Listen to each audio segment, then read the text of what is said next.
The definition of a life well lived. For me, a life well lived is a life that is not about victories or losses, but about a continuous process of growth, a continuous process of evolution, a continuous process of adventure, curiosity, bewilderment, and awe.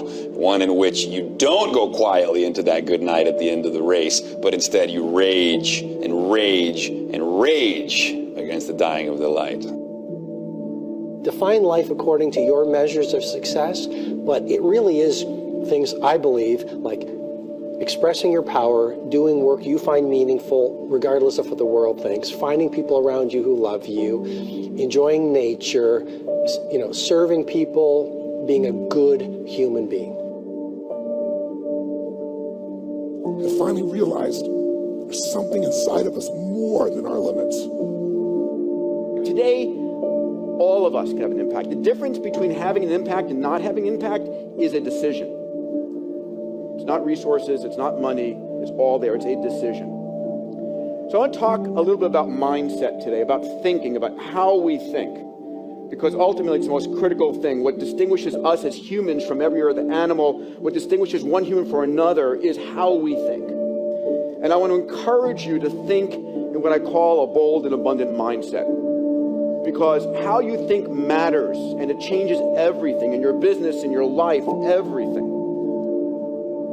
We have control of our minute, our hour, our day, our week, our month, and our year.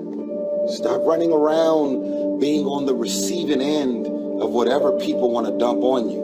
And when you're hanging out with negative, dark, and dysfunctional people, you cannot expect yourself to go to sleep at night and rest. You cannot expect yourself to feel good about your day when you're including negative and dysfunctional people in your day.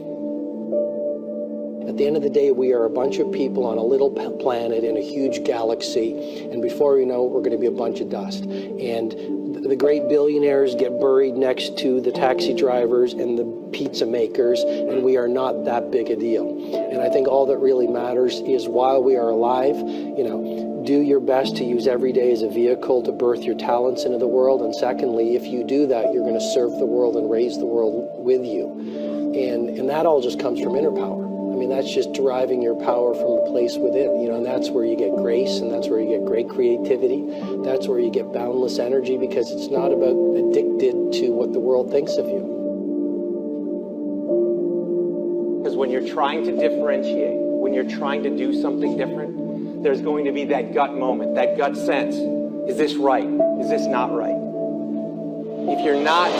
If you're not having doubt, you're not pushing the boundaries far enough.